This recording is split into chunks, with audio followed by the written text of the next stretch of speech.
Hey, everybody, welcome back to Every Day is Black Mental Health Day. My name is Dr. Tiana Charles, and I also have Jonathan, Dr. K, Terry, Brandon, and Darian will probably be joining us later. But we are just going to do a follow up to last month and whatever else comes up, it looks like. But Jonathan's going to lead us in this conversation. I'm excited to see what happens.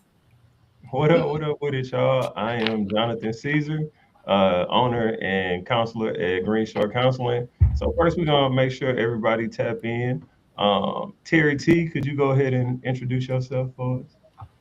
I am Terry Terrell out of Wichita, Kansas. I am LMSW owner of Odyssey Counseling Consulting, doing good work, helping people figure out their mental health and their lives. All right, then we got Mr. Vasquez over here. We up. What's up? What's up? Name is Brandon Vasquez. I am the owner operator of We Up Counseling and Consulting, licensed in DC and all of Texas. All right. Then we got the doctors. The doctors in the building. We're gonna Dr. T, you already kind of introduced yourself, but Dr. K, let's get it going. T and K, TK. Hi, I'm Dr. Carissa, Dr. K. I am the co-owner, co-founder of Dosser and Hoffman Therapy and Consultation, PLLC. Apparently, I have to say that. In Arlington, Texas, based, but we are 100% virtual and serve the entire state. We also have some out of town folks or out of state licensed folks too, but mostly Texas. All right. I forgot to say I'm in Houston, man. So me and Brandon both in Houston. So check us out. Mm-hmm. Licensed in all the Texas. Brandon in DC too. All right. So today, anyway, guys, today we're gonna follow up. Last month the conversation was around Black mental health. I was not in attendance for last month, but on my morning walk, um, part of my mental health journey, I was listening in and I got to hear everyone talk about Black men's mental health. I thought it was great. Right. Now, something that stood out to me towards the end of that conversation was about vulnerability. Dr. T brought up a question. I don't want to butcher the question if you remember it. What was the question you brought? You don't remember? I kind of know. It was Um, something along the lines of I was curious as to when the first time the men on the panel was able to be vulnerable with the woman outside of family, or who was the first woman. And I think somebody mentioned Brandon, I believe it was his wife.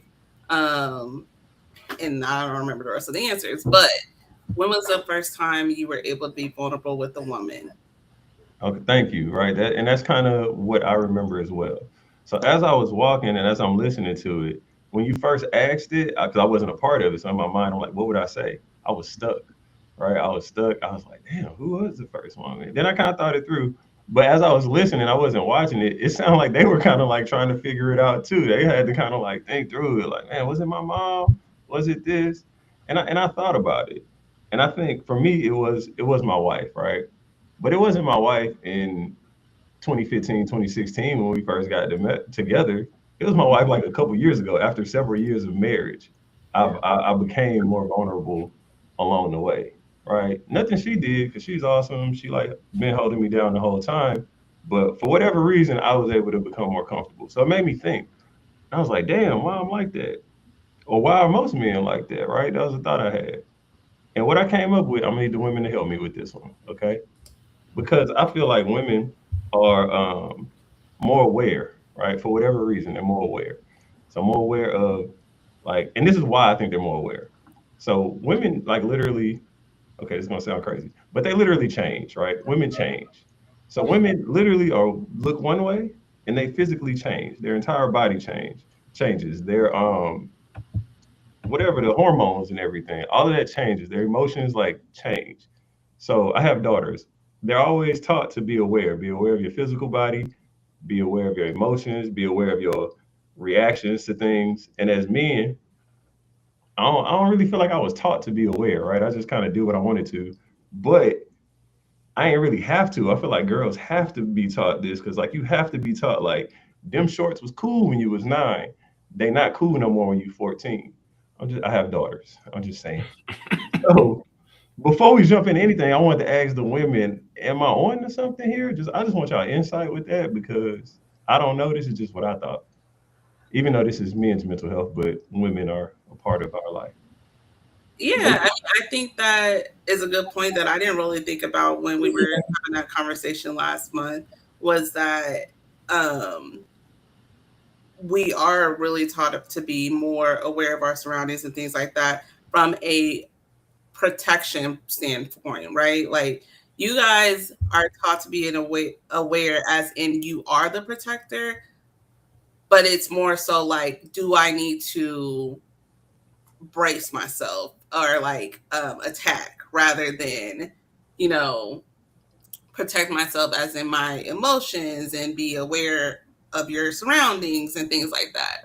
Yeah, Um, it's like an external versus internal. Like men are conditioned and like to be able to, like, you should be worried about the external, and women are more so like, oh, you're developing breasts, you have a period, you need to, like, my body hurts, um like I need to be able to express how I'm feeling internally based on how my body is developing. And I think, Jonathan, I've never thought about that, like the way you just put it. And I think you're right. As I think women, girls, women, um, were taught indirectly to pay attention more to our bodies. Um, Whereas boys and men are trained to be more externally aware of what's happening outside of their bodies. Um, but I also think too that that doesn't always equate to emotion, because then it's like no matter what, boy, girl, man, woman, whatever, um, you're constantly told like, but don't feel that feeling though. Like it's not appropriate to feel anything negative. And so it's okay, well, once a man tries to internally feel something, that's where that vulnerability becomes, I think, scary, right? Like, okay, well, now you're telling me that I have a safe space to feel with this person, but I don't know how to utilize that space until you become comfortable enough to do it. Like you just said, like your wife of years, you just started becoming vulnerable with in a comfortable way. I don't know, maybe it's just me. I don't give a fuck. Like I'm gonna feel how I'm gonna feel. But that's kind of the point I'm making is that because at such a young age, you're learning how to express. You like women are always expressing their emotions. They're like you expressing how they feel, expressing feeling unsafe, expressing like you're taught like to express how you feel, express what you are. We not really taught that. So you get to a place where you end up in a situation and like it's not like I was uncomfortable with her. It was just the fact that I Right. didn't have the tools to be vulnerable. Yeah, there's parameters around that though, I think. Like feel how you feel, kind of. Like it's okay for a girl to cry, but not really for a boy to cry. I But was then gonna at some point it's like, don't be crying all like that. That's a lot. It's an ick. Yes. I, Well, wa- I wanted to throw, yeah, I wanted to throw something out there. She made a good point though. But one of the things you said stands out because women may express that out more outwardly, but there's also more acceptable spaces for them to do that, right? If me and you are having a conversation with a bunch of guys and you do actually start feeling some type of way and you want to express that emotion, we already know in our head that that's a no-no. And if I do, there's immediately consequences for expressing that causes us to go back inside, push all those emotions back down because we understand that it's not a safe space. I did have a question, follow-up question for the ladies though, because we often talk about the men, and the question was, at what point did we feel vulnerable being, sharing things with the woman? So my question to the ladies is, At what point did you understand that it was maybe a personal responsibility of yours to become a safe space? Yesterday. Thanks for the honesty. That's a great We question. appreciate the Terry. honesty. It is. And I know, I think that for me is, and I think this is personal, different personally for every woman, just as this probably question is different for every man. But for me, it wasn't until I realized how I was raised. My mom was a single white mother raising Black children by herself for the most part. Um, and so my mom didn't really have the space to emote in the ways that she probably could have if she had a safe space to do that. But I learned that, and that once you get to a certain threshold, you don't show weakness or you don't show vulnerability, and you can't trust people with your emotions. So honestly, that probably didn't happen to me. If you ask my husband, whom I love very much and who loves me very much, that probably didn't happen for me until earlier this year. And I turned 37 this year. And so it wasn't until I realized how closed off I was without recognizing it that he couldn't be all the way vulnerable with me. He could only go so far and then he would shut down. So I, as his wife of 5 years, wasn't even creating a super safe space for him. It was only to a certain extent. So for me, very recently. Man, that's real.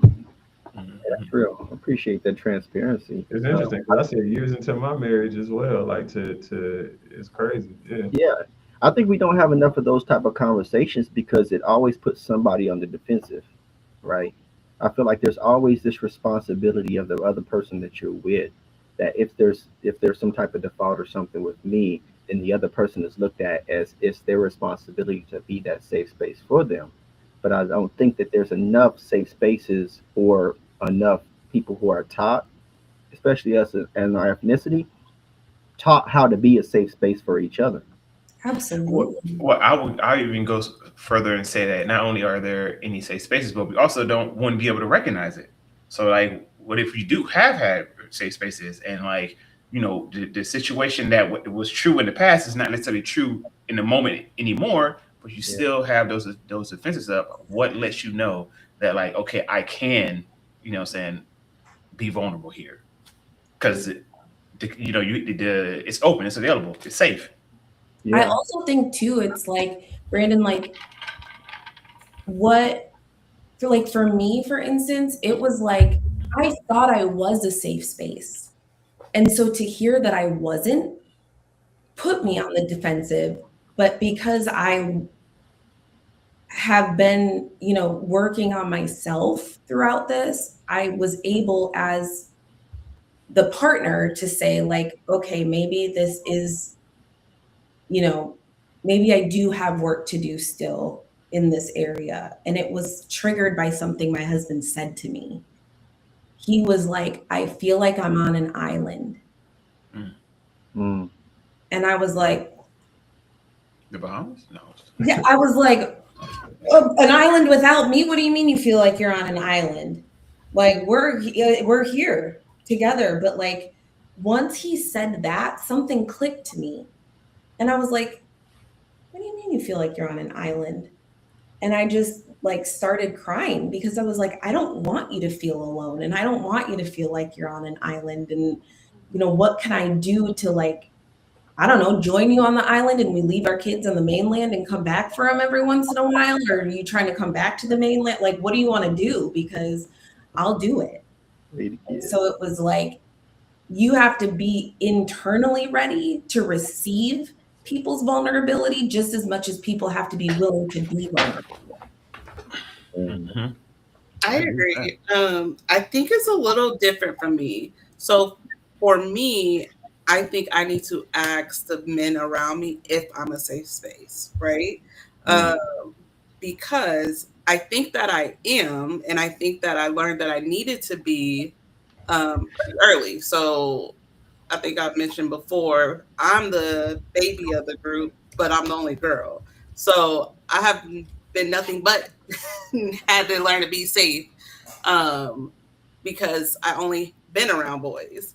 And Yep. so like me and my brother, we're tight. And so there's never a time where he can't come to me, we can't have conversations and things like that. And I see that with other people in my life too, where, if something's going on, they feel comfortable to have that conversation with me. And so I think I need to ask if I'm a safe space for the men in my life, though. But it was very young when I realized that I needed to be a safe space. Uh, Dr. T, I want to ask you this, right? Because you say you asked the men, are you a safe space? A lot of what I hear from women, right, even from men too, I'll say that, is a lot. I can speak for myself. I'm not going to speak for other people. Sometimes we don't know. We don't know what we need. We don't know what we're looking for. We don't know where we're going. So even if you ask that and a man says yes or well, no, how do you know? so in this conversation, I'm using that language, right? But if I was talking directly to someone in my life, I would say, "Do you feel like you can share secrets with me? Do you feel like you can, if there's a hard time in your life, do you feel like you can come to me and depend on me to be there for you?" Right? I think questions like that will get us to an answer if they feel like I'm an actual safe space or not. Because if somebody says no, then I'm not being a safe space for him. And so now I need to see, okay, what do you need for me to show up in that way? Like, how can you, or how can you gain the trust in me for me to show up for you the way you need? Um, but yeah, I think that you're right. There are a lot of men who don't even know what a safe space is. Yeah, I feel like they'll just be like, yeah, yeah, yeah, you good. And then it's like, do you even know? No, that's true. That is true though. And Mm-hmm. that's very specific to like different cultures. To like black people, not just men, will tell you real fast that they're good. Yeah, I'm good. Yeah, I'm everything cool. Yeah, you great. right. Because when you're asking that question, when you're asking that, are you okay? We hear like, are you capable of continuing on to do the Mhm. thing? Like, if you say anything other than I'm good, you're pretty much saying like, I am incapable of moving forward, leave me behind, type of No situation. weakness, no vulnerability Yeah, mindset. yeah. My leg broke, but I can still get from point A to point B. I'm good. I'll walk it off. Dirt on it. Yeah, yeah. That's I literally been don't like said. That, the that the people. That's the actual thing that people be saying. It Put really dirt on it. is. Like, It that's really not is. No, bullshit. that's crazy shit. You're right. That's some crazy shit. Like somebody father will actually be like, hey, put dirt on it. Like, Put what? dirt on it. Yeah, walk it okay. off. Walk it off. I'm in pain. No, you ain't. Walk it off. Have One a of That's the lesson. that's very much so a boy thing. Like That's an because asshole thing. That's what you it is.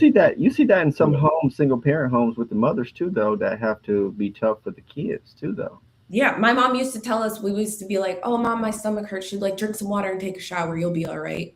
What? I You tell Yeah. should my put some castor oil.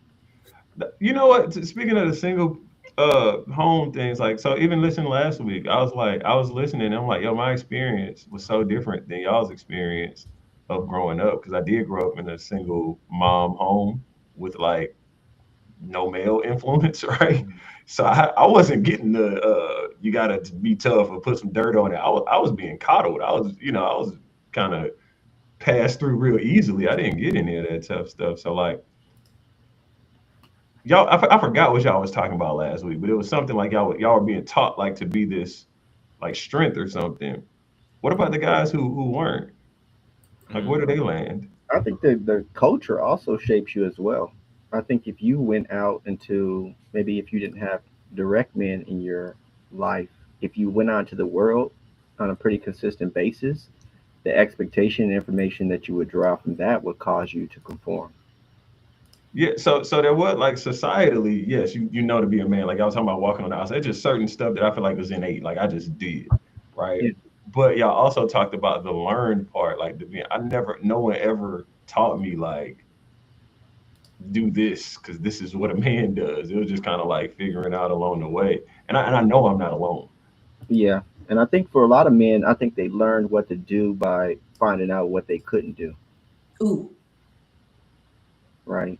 So I don't think there was always healthy teaching components in our lives. Well, I'm speaking for me and a lot of the men that I know. There wasn't a lot of healthy components that were teaching the right things. Instead, what you did is you adapted because of the consequences of the things that you endured in the environments where men were like trial and error. pretty Maybe. much. What you mean the environments where men were? Okay, so let's just say you got the sports bar.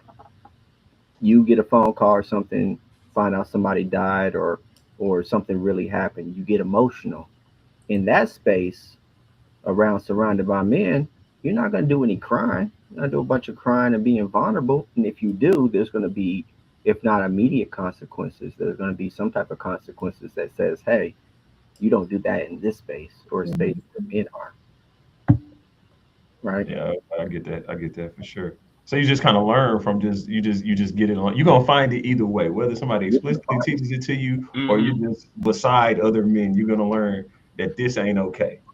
I feel like it's mostly observational. You know what I'm saying? Because Yeah. I don't recall anyone saying like, here, hey Brandon, here son, here, this is the lesson I'm teaching you right now. You know what I Right. mean? This is, you know, you see something, and usually the hardest lessons are after you fuck up and you get your ass beat or what have you, and then you get told don't do this, which means do this instead. They don't tell you what to do; they tell you what not to do. You know what I Yeah. mean? If that makes Reading, sense. yeah, Which reading the is room. yeah, which is That's kind of like how we like parenting. Like Mhm. I just recently learned, like through Montessori, it's not no, like it's the redirection, that positive redirection. So, like if you don't want your kid jumping on the couch, you don't say, stop jumping on the couch. You tell them what you want them to do, right? Like, hey, let's get on the floor and we jump on the floor. Oh well, that's the ideal version. That's not. You just get Right. ass beat. Don't jump on the couch. Nobody, exactly. And so I think too, it's like we want to be able to lead with that, like positive, or what's it called? Gentle Positive parenting reinforcement. or Oh, whatever. That But ain't like the gentle. That is just reality is, normal shit. That should be the norm. That should be the norm. It yes. should. It And should. it's like, but it's not, right? And But I saw, like, every time I see the meme of like, or gentle parenting requires gentle kids. I'm like, yeah, I ain't got those. Like, I ain't got gentle kids. But also, it like kind of goes back to Terry talking about environment. It makes me wonder, Jonathan, where did you grow up? In Houston, what you mean? Like, you grew up in Houston, in Texas? Yeah. So I was thinking about like because I grew up in Wisconsin and how different it is. Wisconsin. Oh no, we was in the city, man. Yeah, yeah. You know what I mean? Like I grew up pretty much, you could qualify where I grew up as rural. Mm. But like I think about Black culture being different there than down here. So even like you could be the same, from the same group of people based on, your phenotype or whatever, but where you grow up environmentally is different. I mean, And sure. so like I think about my friends that I grew up with in high school, on the track and field team in the summers. Those kids lived completely different lives than I did, and we're only an hour away. And like their upbringing looked totally different than mine. And I think like when we would go around like my white family, it was very different than being around my Black family. Whereas I, as a child, there was no kid table with my white family. There was no grown folks Mm. area I with grew up with all the black shit, wherever. all the sayings, all the things, all the black stuff. Yeah, we definitely lived that Mhm. lifestyle. Yeah, but then we would go to this other, we would be surrounded by like all of our Black extended family, right? Like our chosen family, because we were in this track and field family. I had to get real used to like, you can't be up under your mom all the time. And I would be like, well, that's my emotional support. Like, I got to be up under her. So I think it's also too like Black men who are raised by single parents. It also depends on the culture you're raised under, like within, in terms of your environment. So, like Milwaukee kid versus Houston kid. You It's show up at the same college, you're going to have totally different experiences, even though you grew up with a single parent. You're right. That's a good point. yeah. I got Black and Latino influences. So I spent time in Puerto Rico, so I Oh, saw that. You know, what I mean, it was interesting. You know, with the Latino, you know, they're about 20, 30 years behind on some social things. You know what I mean? Like, um, so yeah, it was very interesting. But both sides got kids tables. You know, kids stay in their child's place. You know what I mean? Don't talk back. You know what I'm saying? You know, super respect to everybody because they older than you type situation. Even though if you know they wrong, Just in different languages. they both beat. They both beat. But that's colonial. That's slave master type. You know, Yep. anti-blackness shit. so real quick, just to add on to this, like what y'all talking about with the cultural things, it's making me think about like, is vulnerability or struggle with vulnerability, is that a Black man thing or a man thing? No, I think that's a man thing. That's a man thing. I think it's a man thing. I think that's a people thing. Yeah, I think it's I Trust at the end of the definitely day. think it's societal, right? Because in our society, we are taught that you have to pull yourself up by your bootstraps and you're not supposed to be this emotional about things. You just need to work and, make it happen. That's, so I think that it's it's a societal pressure that we have to not be vulnerable to get what. I think it's white supremacy. To be honest with you, if I'm really thinking about it, because that whole stiff upper lip, you know, what I'm saying, be, what I'm saying, be super productive at all times. What did I come? Where did that come from? Yeah. Wait, say that again. You Y'all, read I'm making myself laugh. What? What happened? Who we talking to? nothing. You? What happened? Well, you said I answered your question for Terry. Oh. Oh yeah, the That's why misunderstanding. we was laughing at that. And you missed what I'm talking about. Okay, let me. Yeah. She was reading that. Okay, yes. I'm saying that I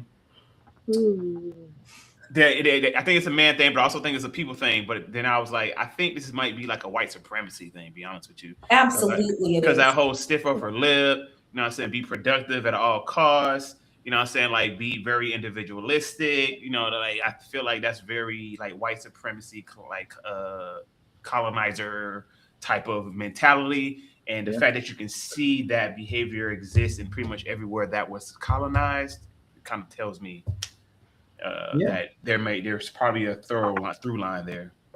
I also think that is a direct beeline to the Black male specifically, right? Like, that was the colonizers' main goal, was to find the strong part of the family unit in terms of physical strength and ability and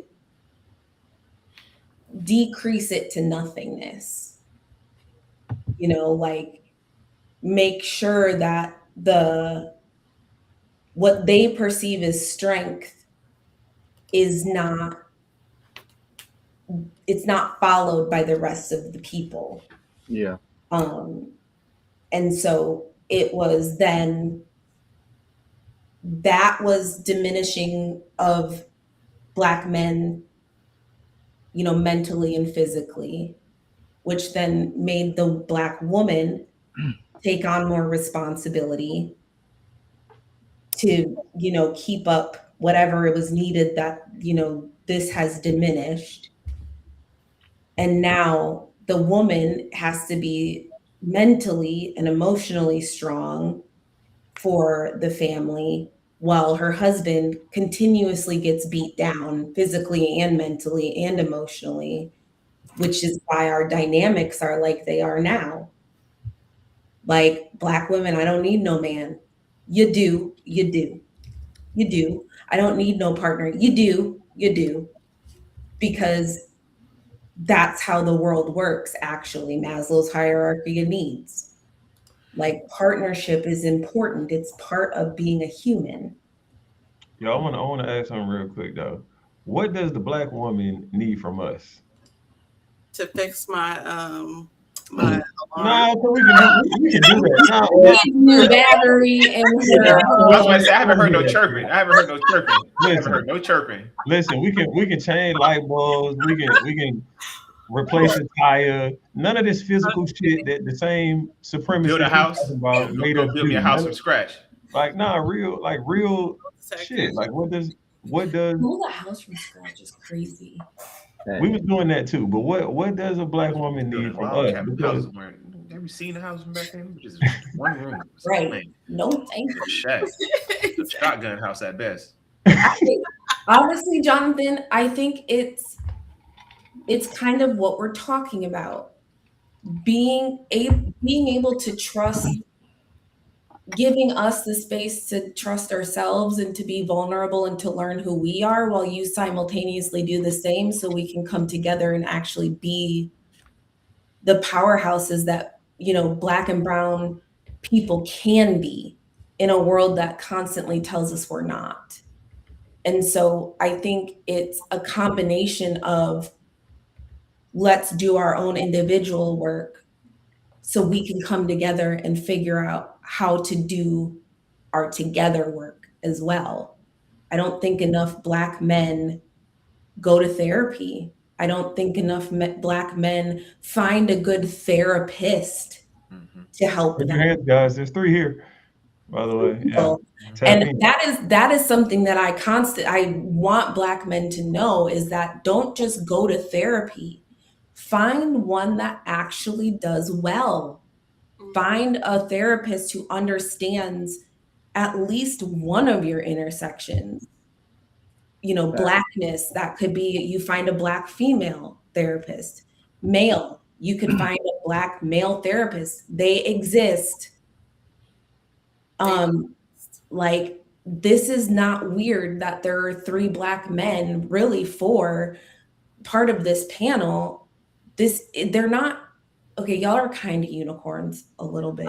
Say, Like, ain't too many. Randy, can we post a picture? We just took a picture. 4 black therapists outside Midtown Like, is Houston. that something we can? I don't know I how don't even know that if we can put it on here, but if 4 of us Yeah, we together, post it up. Like, can't be no unicorn. It can't be a unicorn. Whatever. I think that's just an excuse now. You know what? Matter of fact, I got on psychology today to go find me, right? Because I'm like, y'all got to be able to find me. I was on page 8.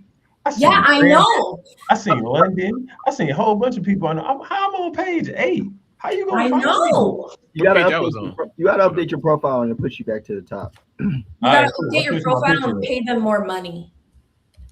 I'm just saying, we out here and people. It's hard for people to find us, but we ain't that hard to find. But damn, they I'm on page 8, bro. Just click the page 8, come find me. You traumatized about this Don't page, click- Danny. Ridiculous. But I also think, also on the flip side of that, Black men hold Black women accountable to their mental health too. Don't gaslight them, but make sure that you are also seeking a woman who is mentally and emotionally healthy too. And if you don't know how to do that, ask your therapist that you should be going to. Yes, and also let's talk a little bit more about this accountability part. Brandon, I don't start with me. believe I'm not going red pill on y'all. Okay, I Chill was out, just relax. I'm just saying. I'm giving olive branches and shit over here. No, so here's the thing. Culturally, Black community, we recognize very matriarchal, like low key. Women got the most power. Black women got the most power in within their within the community than I feel like any other woman in whatever their communities got going on. What Latinos, I feel like they kind of run shit too. But how do you tell a woman that they're wrong? Like it's so ingrained in us to shut the fuck up. you know what I'm saying, don't countermand, you know, the woman. So low key, like, how do you even know, or how do you even like build up to that, to be like, yo, you were wilding right here, and being able to stand on your square? Because it's like, I feel like there's like an instinctual, well, it ain't that bad, you know what I mean, like kind of automatically just kind of like giving y'all like a little bit of grace to kind of wild out a little bit, unless you're putting hands on people. I That's the think only thing that gets you immediate reaction, I think usually. Dr. Don't And even say then, and even don't then, say you're wrong or you're wilding out. Don't use Yes. those words. But So, look, hold on. Dr. K pointed it out, right? It's about the individual work. So I do feel like if we both doing the individual work, we're gonna learn how to communicate with Hopefully. ourselves. So then hopefully we can sit down and have that conversation, and it's not like you wilding out and it's like, nigga, if you don't like whatever it might be, but like we can have that conversation. But I also too think, like Brandon, it's about, this is something that I tell couples quite often, is if you're not taking responsibility for yourself, don't expect the other person to do what you're needing or wanting them to do. And Or so it's more so, am I as the man or am I as the woman approaching my partner in the way I would expect respectfully approach them? Like, if they're tripping, am I saying, nah, bro, you tripping? Like, you gotta go, you crazy, you gotta go see somebody, you need help. That's defense right there. Like, that's automatic language of, I'm not listening to shit you're saying because you just pretty much called me crazy. hmm Like, I think it kind of goes back to like I statements, like basic I statements, like, hey, I felt really uncomfortable when you were talking like that. Could you we feel maybe, uncomfortable, nigga, yep, put your skirt up. sure do feel uncomfortable. But that's the thing, is like, I feel uncomfortable. Okay, take off your skirt. Well, that's my reaction. Like, okay, well, if you feel like my discomfort equals wearing a skirt, I don't know what else to say, Are you because speaking as a man right now, or are you talking to yeah, both yeah, people? like, Yeah. Yeah. yeah, like, so I great. don't know what else to say other than I can tell you how I feel when a behavior happens. All right, And you got it. people think, That's what it like, sounds like. but people think like that's weird to talk that way. At first it But they is, haven't practiced it.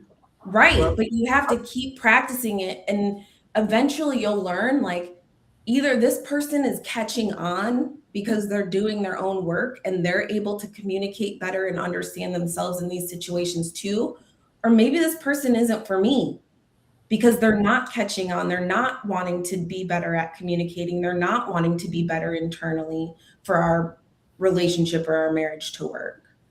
So I think it's really about, you're going to therapy, but you're building your emotional IQ. You're building your ability to communicate better because you understand your own emotions. And now you can understand and make room for your partner's emotions. and I Right. would also add to that, a lot of times we want to have these conversations when emotions are high and people are angry. I always say to, if you see something that is not liking to you, to have that conversation when y'all are both calm, right? So I'm not going to engage in this fight right now, but once we both come to a level playing field, I'm going to come to you and I'm going to say, hey, that situation that we just had a few hours ago, I didn't really appreciate that because X, Y, and Z, right? But I think a lot of times we like to have that conversation when we're already having a heightened emotion, and so it don't go anywhere. So that would be my advice on how to address women when it comes to, like, calling them Yeah, out on stuff. definitely. Yeah, I agree with you. I think the conversation definitely needs to happen like when things are good. You know what I'm saying? Like that's in my opinion. I feel like that's part of like the courting phase. You know, when you get to know each other, the icks and things like hey, how can I bring up a grievance to you? How do you prefer I step to you like that? The Are you somebody who needs to solve the problem right here immediately? Do you need time? How much time? What do we say to kind of let you know, like, hey, time out? You know, yeah, the rules of engagement type shit that everyone agrees to. And if everyone agrees to it, and if someone violates, you be like, hey, this you violating the rule. Absolutely. Yeah, I want to ask. So I kind of asked that for the women, but I want to ask the men, right? Mhm. Because it's about men's mental health, and I guess, having better mental health is a little bit of being able to be vulnerable, right? Being in tune Mhm. with our emotions, being in tune with our feelings. What do we need? Terry T, man, start us off. What do we need from women in order to be more vulnerable? Hmm, that's a good question. I think everybody's depending on the guy who you asked, where they're at, what their capacity is, you'll get a different answer. Mm. Because if they don't have much capacity, Dr. K said something earlier that was a real bar, and it was talking about if you're not in a position where you're working on your own healing journey, you're getting the therapy that you need, then you're still going to seek unhealthy ways of dealing with the other person.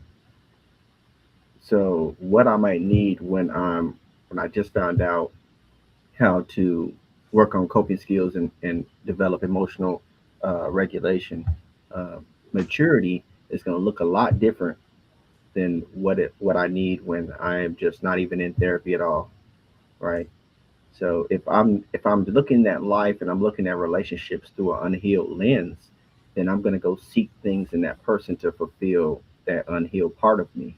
Yep. I've been on this healing journey and I'm working on myself and I'm learning things that I need to be accountable for.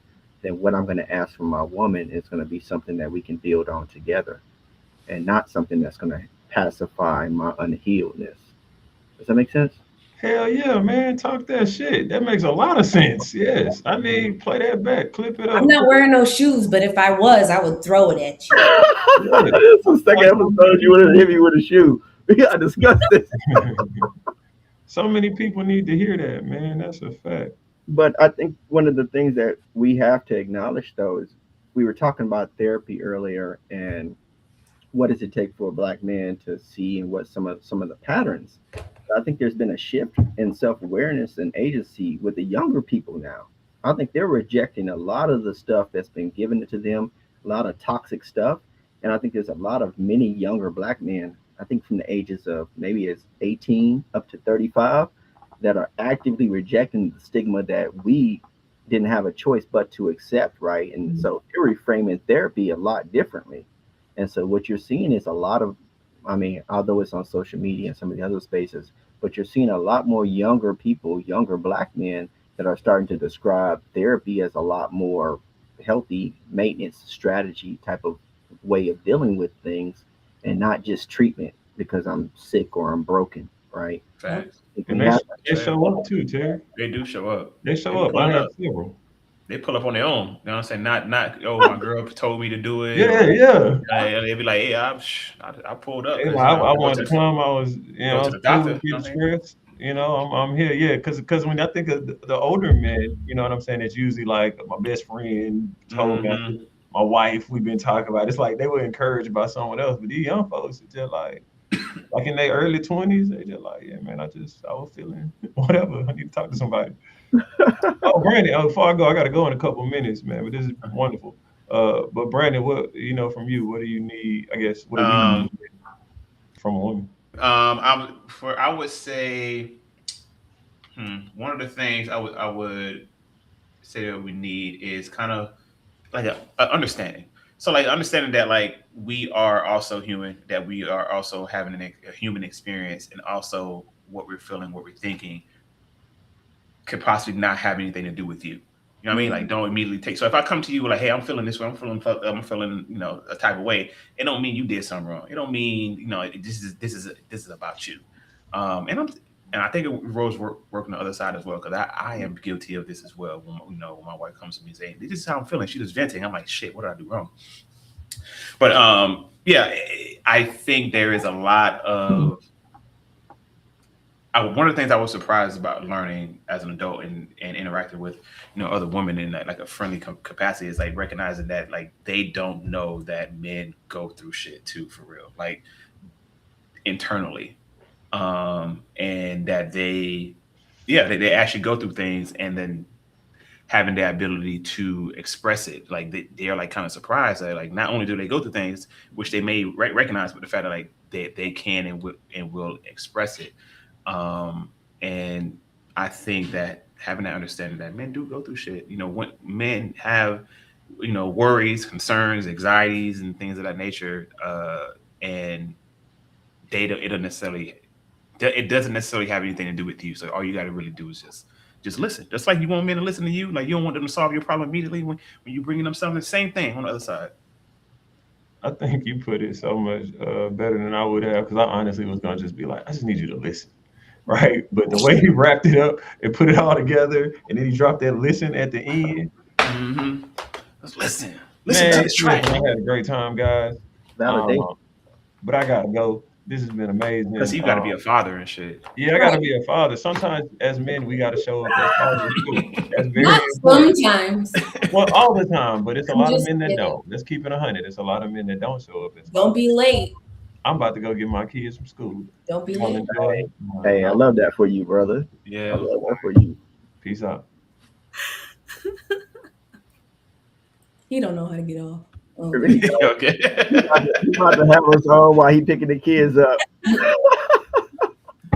I got somebody in chat asking how can someone tell me what's going on here? Hey, these are just we're therapists, licensed therapists, and we just have a conversation about mental health, specifically in regards to Black men and what men go through. How can they be vulnerable? What do they need? Things of that nature. Hope that Yeah, answers your question. Isla, Mackenzie. man. If she doesn't know what's going on, she can Oh. always wind it back. Wind it Yeah. back.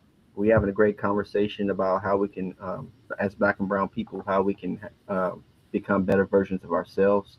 We're speaking specifically about some of the Black men issues and some of the stuff that we're seeing in our communities. And if you're on here, obviously you're here to learn, and so we're happy that you're in the chat. But we're going to keep this going. We're going to keep this flowing. And one of the things we were They talking about. follow us. That's why. Say Wait, what? what now? They They just follow. follow us. Oh yeah, they follow the channel. I Yeah. don't know Awesome. whose channel, but appreciate you. Love Tell it. your friends and family. Love it. One of the questions I wanted to throw out there with just a couple minutes that we have is I just talked about not too long ago about the patterns that we're seeing in the young people that are seeking therapy now. They're rejecting a lot of the stigmas. So my question to the group now is, what patterns are you seeing amongst Black men seeking therapy? Because we all have practices. We are seeing men. What are the patterns that you're seeing amongst the men who are seeking therapy? Mm. I can speak to that real quick. A lot of the pattern I noticed, they come and they just want to be like better, like them, and in relation to like the roles they play for other people. So like I want to be me, so I can be a better father, so I can be a better like a better spouse, a better husband. That's the main one. So especially most of the Black men I see are in relationship or like in serious relationship or seeking it. So a lot of them is like, yeah, I'm just trying to improve myself as a man so I can be a better, husband, be a better father, that type of thing. Okay. Okay. That's awesome. Interesting. Doctor, do you have any men in your client list? I have one, and I think I have a few, maybe. Not I have one, I have a few. She went from one to Few and then maybe. Hey, sometimes they show up and they, saying they tan. Sometimes they white. So Chartreuse. when I do have Black men, though, one of the things that I've noticed, and we kind of talked about it here, is the struggle between relationships, right? Like, how do you build, or how do you set boundaries with, like, for example, a child's mother, and how do you set the boundaries of like, hey, I need a partnership and not full like fiscal responsibility for a child that we made together, or like things like that. But also how to not repeat the same cycles that they've seen before, or like the familial cycles that they've been through. So that's typically what I see when it comes to the Black men that I've experienced in my practice. Good That's stuff. real. Dr. K, I know for a fact you got some men. So, full disclosure, I stopped seeing clients a while ago. Okay. What? Mostly because admin stuff is just on 20 in a good way. But I, for a while, I was only seeing one client, and that one client happened to be a Black male. But I think most of the time, if I'm being honest, most of the Black men come thinking one thing, and after some time, it becomes very apparent that they have been kind of like tunnel vision. And it kind of goes to what Brandon was saying, like, I'm coming here because I want to be a better father. But then I'm like, okay, we got to go back through the tunnel, bruh, because being a better father is great. And I want that for you too. But how did we even get here? And so it's a lot of backtracking that is having to be, helped, right? Like it's providing that safe space for them to be vulnerable, to talk about the things that maybe they've not even thought about that could be impacting how they're, showing up in their lives right now. Because it then goes back to, I'm good, you're good, you're good. Like you're not. And that's okay to not be, and to try to figure out why you're not. And so I think Black men initially come to therapy thinking one thing, um, and most of the time it's very surface level, like top of the iceberg that's outside of the water. Mm-hmm. And then having to get them to even go like right below the surface where we can't, like you can kind of see the iceberg through the water.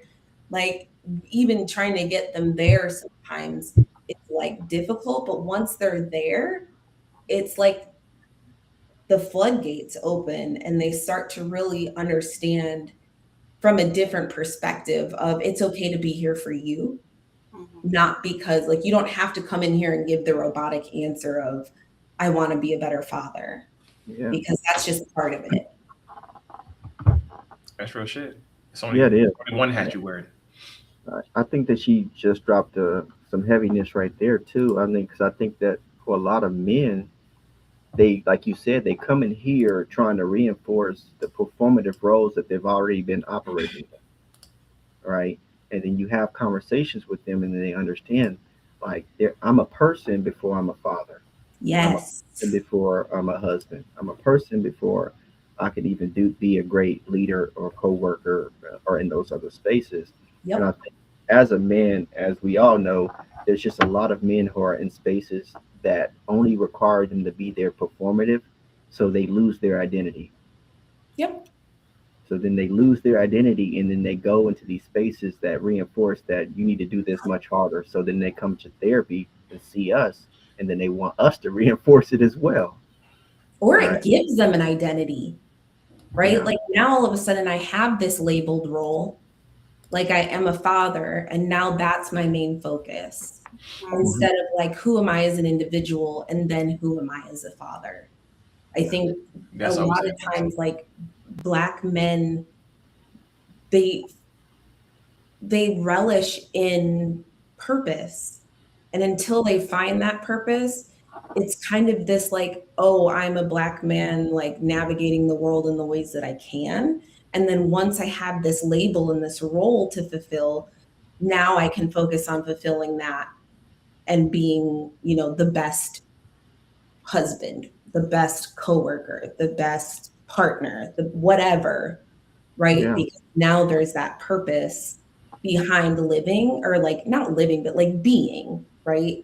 Whereas a lot of times Black men and brown men, their purpose isn't solidified in themselves, it's solidified in how they provide or what they Yeah. do for others in terms of financial gain or, leading spiritually, like you're the spiritual leader of the, family. You're supposed to be teaching your family about God, or, until they get that role, their lives are kind of like waiting. And then they come to therapy and that role is messed up somehow. Can we talk about one of the things that happens to men when they actually start forming their identity outside of the roles that they perform in?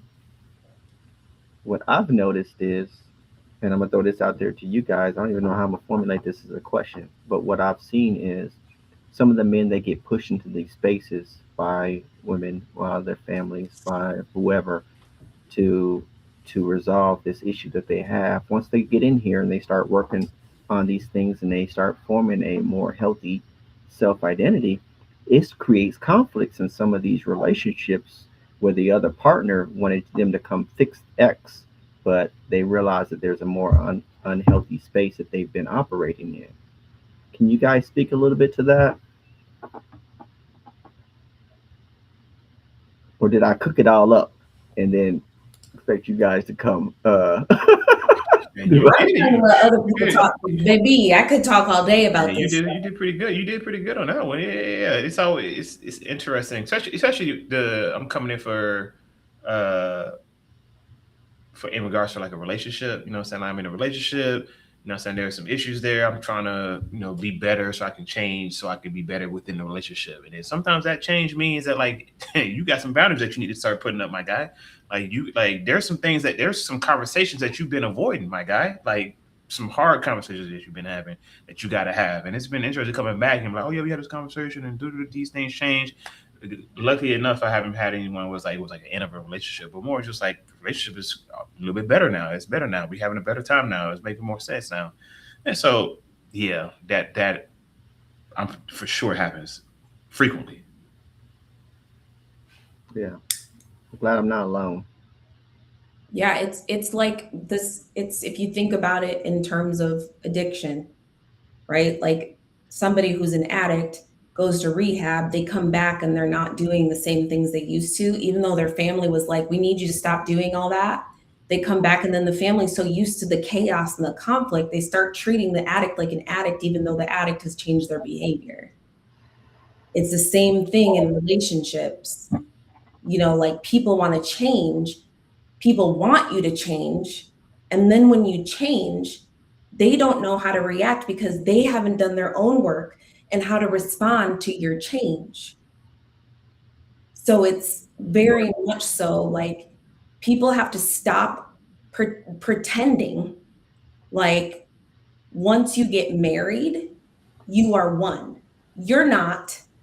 You know, Nobody just morphed into one person. And the thing that happened was y'all signed some documents. That's what happened. You're still an individual. You still have things to work on. You will continuously have things to work on. And if you don't do so, you will get your ass left behind in a marriage. Mhm. Point blank, period. Whether that means physically or emotionally or mentally, you will find yourself behind. Yeah, And you gonna unless wake up you now. want to keep up, you're going to have to start paying attention to yourself Yeah. so that your partner has space to pay attention to themselves. And therefore, y'all can be on the same page in your lives and hopefully retire in Santorini, Greece. Yeah, Santorini, nah, South America. Dr. T, you give us some wisdom on it. You might be the last one. I know our time is near. Yeah, it is. I listen. This is not a topic that I can really talk about. But what I always encourage is if one person in a relationship is in therapy, both of y'all need to be in therapy. And That Dr. part. K just told you why. And Mm, don't go to listen. it's not going to help you to go to couples counseling if only one person is in individual therapy. OMG. Word. Can you say that again? Word. Just say it real slow. We It gonna is clip this up. Say it again. your couples therapist is not your individual therapist. Hmm. You This. both need individual therapy, And don't start with couples. Go to individual first. Yes. So because what I'm going to do is I'm going to ask you if you've been an individual, because nothing that you come to the couples session with, we don't do individual with the other person there. That's not what this is. You know, triggered her. that is You sure did. Let me calm down. She really fell away. my contribution to this relationship question, because that is not beneficial, and you will more than likely in couples therapy not together. Facts. Facts. Yeah. Look, and I'll tell you, the therapists aren't supposed to say like, "Oh, you should leave. You shouldn't work." Don't do that, because I'll tell you real quick. If y'all don't get it together individually, don't even bother. Just seeing it here. I Period. mean, Love you. we don't. Love you. We sometimes tell our clients that, but I will say that's probably the benefit of having a Black therapist. Most of the time, we're not going to be around to be for you. But we have, you know, part of the language, part of the lexicon is being able to communicate without saying the words. You ain't got to say you should lead this person. I mean, there's ways to communicate that without having to be like, hey, but they're like, what? Maybe you should think about how that person treats you on a daily basis and think if that's how you want to live the rest of your life. Absolutely. It's like, if you woke up, you know what I'm saying, can you do this every day for the next till you die? All right. All right, then. I missed you, Dr. K. I missed you. And remember, if you were watching this, we are therapists, but we are not your therapist. So Big facts. Big facts. take this information to your therapist. We don't know you niggas, so don't be acting like you know us. So I'm saying, like, for real. All right, now they cutting up. Okay. So, all right. All right. So today was about making space, because too many Black men are expected to carry everything while saying very little. Right. We hope that our conversation like this remind us that strength isn't measured by how much we suppress. It's measured by our willingness to be honest, to seek support, and to create space for one another. So Black men's mental health deserves our attention. And although this isn't June, it needs it every day. So if we're going to close out on that, I'm Terry, wishing you guys a blessed weekend, until we see you again next month. See y'all next time.